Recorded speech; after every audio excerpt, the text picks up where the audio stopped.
In the spring of 1953, when I was 9 years old, I saw my brother die. I'll remember that day for the rest of my life.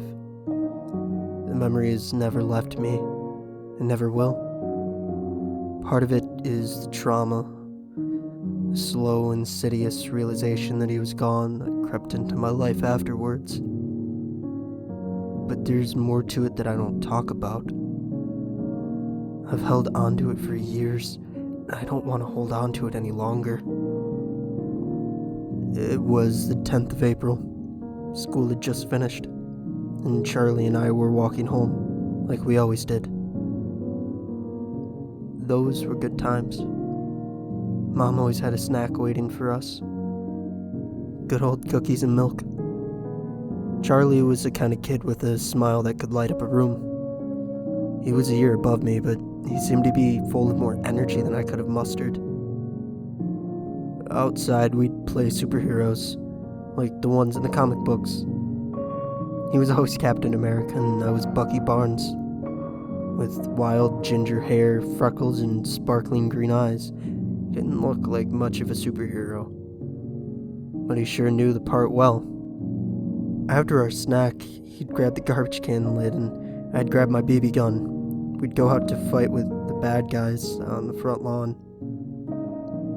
We'd been hoping to play like that when we got home, and Charlie was ahead of me, looking back and yelling for me to keep up. "Come on, Felix! Mom's waiting!"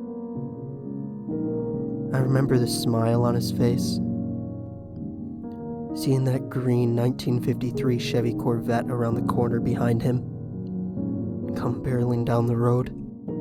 For a moment, I didn't think much of it. Why should I have?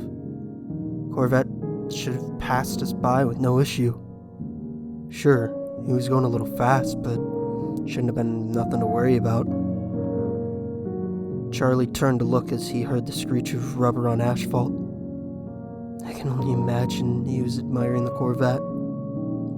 We used to think they were the coolest. When I heard the bang of the tire, I didn't know what it was at first. The plume of debris was a little shocking, and it distracted me just long enough to realize that Corvette was heading our way. I caught a glimpse of the driver's face, which had frozen into a panicked look as he tried to regain control of his car. Charlie didn't even have time to move. Corvette jumped the curb, hitting him head on. He was thrown back like a toy as the Corvette went over the sidewalk and down the shallow ditch between us, burying him beneath it. I had felt nothing but the wind as it had sailed past me, and heard nothing but the scrape of metal. Tossing my backpack to the ground, I ran towards the wreckage to tend to my brother. I could still see his face, contorted into a mask of agony. Corvette was crushing his lower half, and you could tell he was in pain from his screams. Those screams still haunt me today. I was unable to speak. His pained howls made speaking almost useless. I stole a glance inside the sports Corvette. The windshield was cracked and I saw blood. The driver wouldn't be helping us anytime soon. Felix, I could hear his voice, fragile and pained. "Help, please." The tears streamed down his cheeks, and I didn't want to leave him, but I knew there was no choice. I ran back to the side of the road and looked for a passing car. Somebody to help us. Anybody.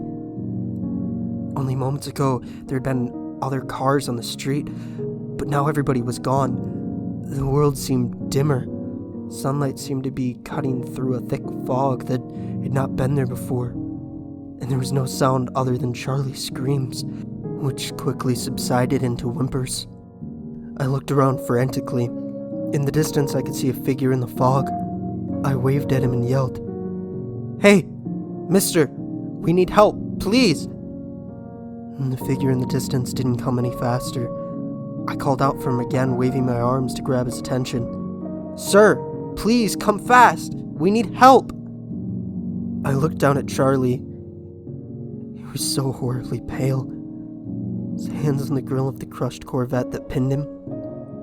From behind me, I heard a high and squeaky voice. "Well, ain't that a little bit of a predicament?" I jumped and looked in the direction of the voice. It was the man from the distance. How had he gotten here so fast? By just walking? Had he run towards us when I wasn't looking? He was dressed in all black. A heavy black coat, a black fedora, and black leather gloves. He looked like a businessman on his way home from work. "Sir?"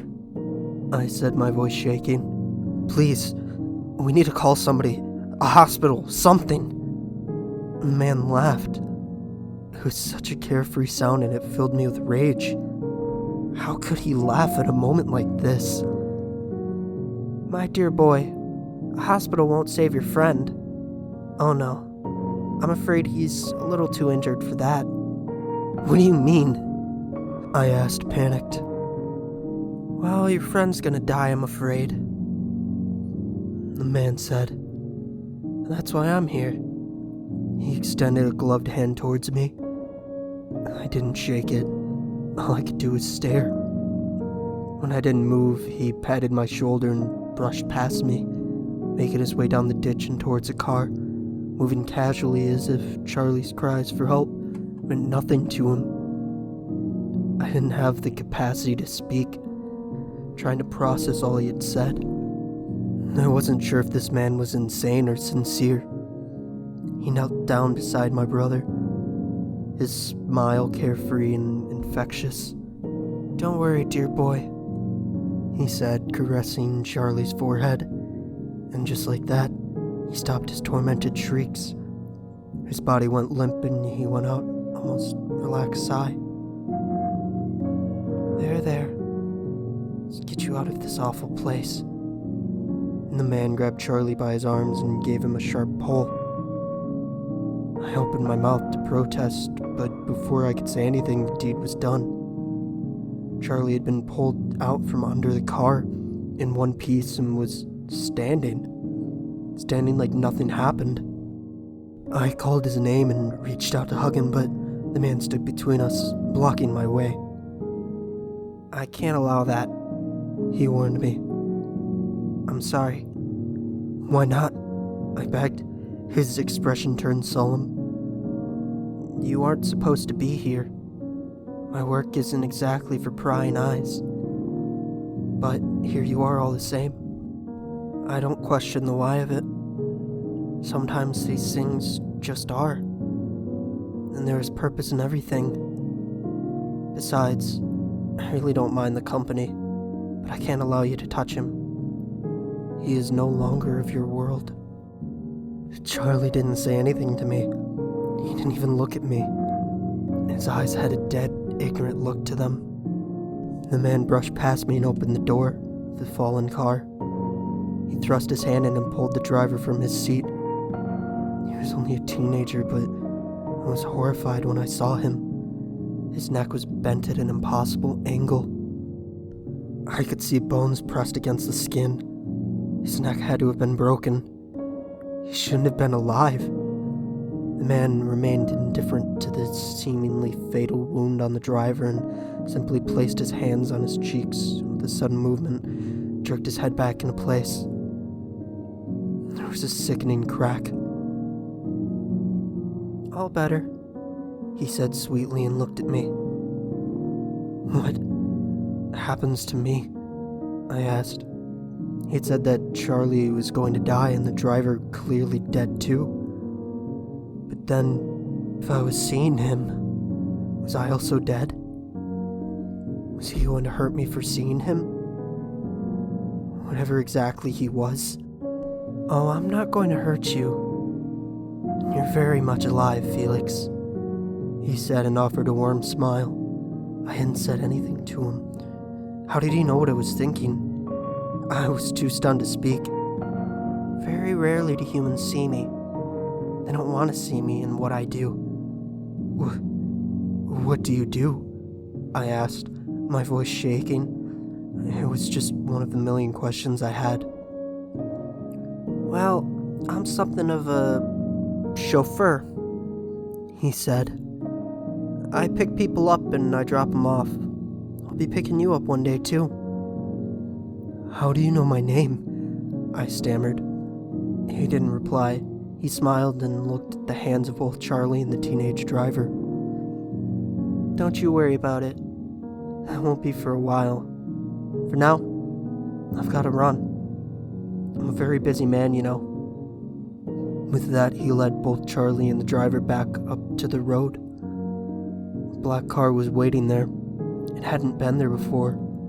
An older model that later in life I'd recognized as a 1935 Duesenberg convertible. He put Charlie and the driver into the back seat before climbing behind the wheel. The last I saw of him was a friendly wave he gave to me before he drove off. That was it.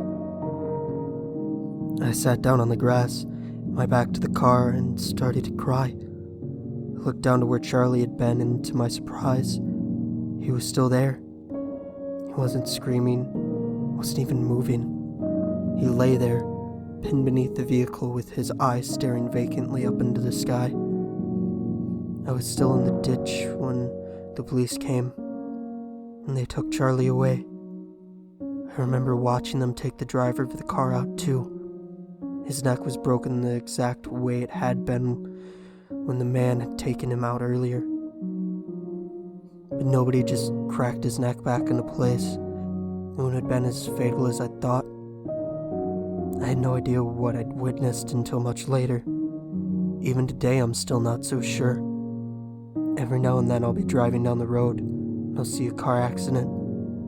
Parked right beside the police cars is a black Duesenberg convertible. I don't think anybody else sees it.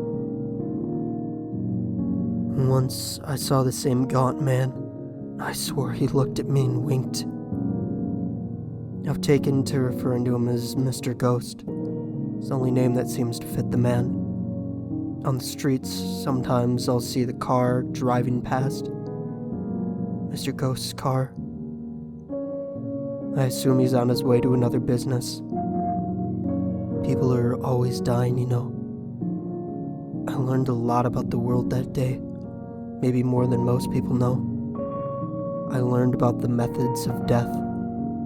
But every day I wake up, I'm thankful not to see him standing over my bed, hand extended and carefree grin on his face.